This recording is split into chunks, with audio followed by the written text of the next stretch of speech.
Diálogos de amor, vida y muerte. Una serie que nos invita a descubrir elementos de reflexión para comprender mejor que el amor, la vida y la muerte están hermandadas por el mismo proceso.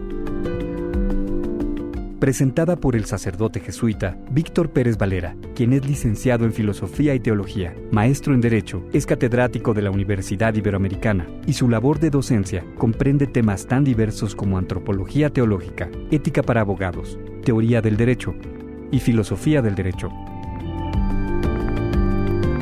Además, es autor de una docena de libros que cubren la misma diversidad de temas.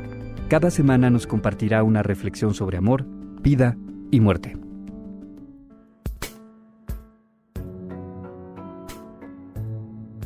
Hola, nos encontramos en un episodio más de la serie Diálogos de Amor, Vida y Muerte que conduce el padre Víctor Pérez Valera. El tema de este podcast es psicología y petición de muerte. Soy Fernando Moret y soy el portavoz de las preguntas de ustedes que nos escuchan.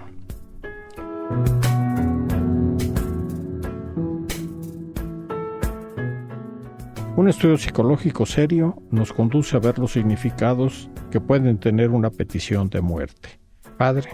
Las clínicas para morir, con su filosofía y su cosmovisión humana y humanista, con sus tratamientos del dolor y del sufrimiento, y en pocas palabras, con un acompañamiento integral al enfermo terminal, representan la opción más humana ante la eutanasia, ante la petición de muerte. Padre, ¿cómo podríamos definir la eutanasia y tantos conceptos afines que se dan alrededor de este término? Muy bien, esta pregunta es muy importante porque de aquí nacen muchas confusiones, el no aclarar estos términos.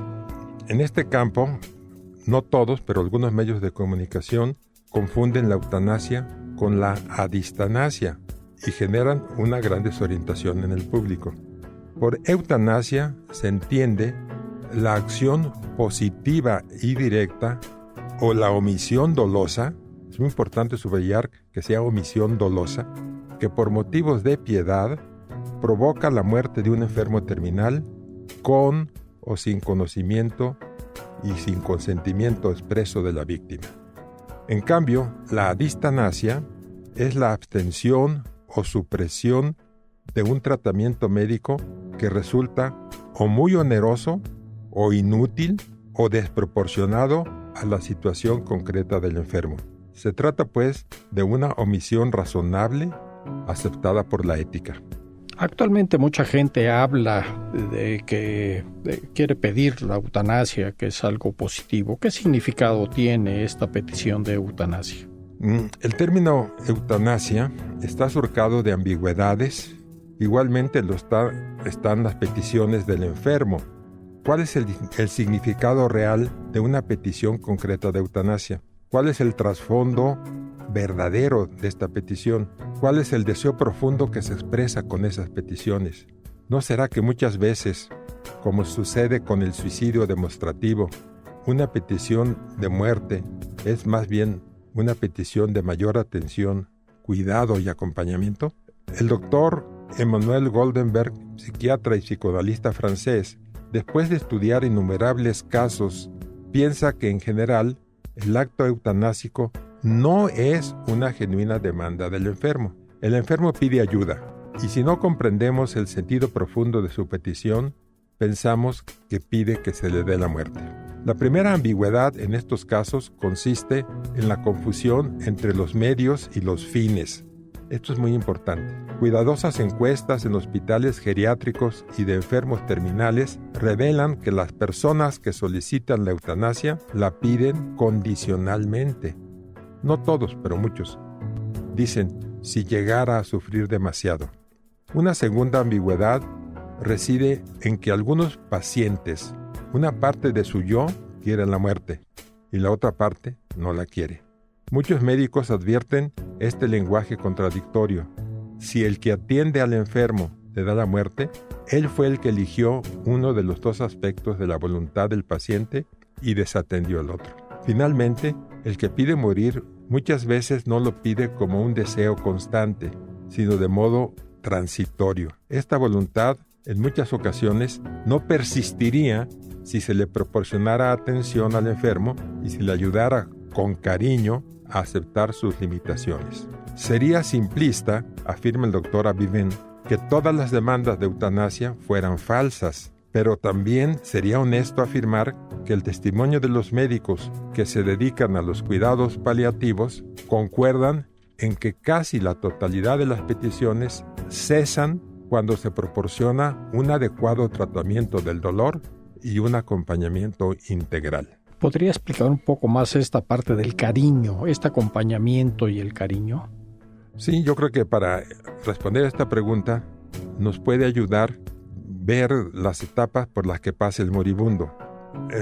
La doctora Elizabeth Kubler-Ross, una gran tanatóloga, nos pone en estado de alerta para no tomar la determinación de un estado de ánimo pasajero por la auténtica voluntad del interesado. Se puede decir a grandes rasgos que la mayoría de los enfermos terminales pasan por 7 etapas. No las podemos explicar en este momento todas, pero sí nos dan una idea de cuáles son esos sentimientos tan importantes en el moribundo.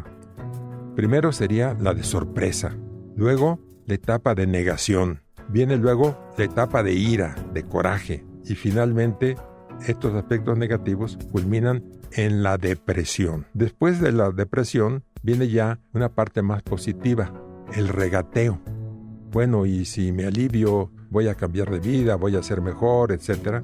La siguiente etapa es la de aceptación. Hay que aceptar la muerte, es parte de la vida humana. Y por último, la etapa de esperanza. Quizá en otro podcast, cuando veamos lo que son las hospederías, las hospices, podemos explicar con más detalle este tratamiento que atiende a las etapas por las que pasa el moribundo. El hombre es un ser de esperanza, y esta suele faltar a los enfermos desahuciados, sino que generalmente esta fe va acompañada y culmina con la etapa de aceptación. Salvador Urraca y Paul Sporken, con otros investigadores de las reacciones de los enfermos terminales, observan que muchas peticiones, no todas, pero muchas peticiones de muerte suelen localizarse precisamente en la etapa de depresión, cuando el enfermo expresa de sentimientos negativos, miedo, abandono o soledad. Esta etapa podría ser algo larga, pero no necesariamente es la última etapa. No nos encontramos en la esperanza no con una situación pasiva, de brazos caídos, sino que se comienza a vislumbrar otro horizonte. Se empieza a aceptar otro modo de vida. Surgen esperanzas, podríamos llamarlas luminosas, de modo suave, casi de modo imperceptible, y aunque suene paradójico, dentro del dolor y del sufrimiento se manifiesta un cierto tipo de victoria. Explico un poco. El deseo del descubrimiento de una medicina maravillosa, o bien la conciencia de que la muerte no es el fin de todo. Un ejemplo importante lo encontramos en una famosa novela de Tolstoy. Cuando muere Iván Ilich, después de superar el miedo y la angustia, descubre que en lugar de la muerte había luz. Y luego exclamó: ¡qué alegría! Se acabó. La muerte ha terminado. Gracias, Padre. Este fue un capítulo más de la serie Diálogos de Amor, Vida y Muerte por el Padre Víctor Pérez Valera. Comentarios, sugerencias, les dejo el correo dialogosdeabvm@gmail.com dialogosdeabm@gmail.com. Los esperamos en la siguiente transmisión. Gracias.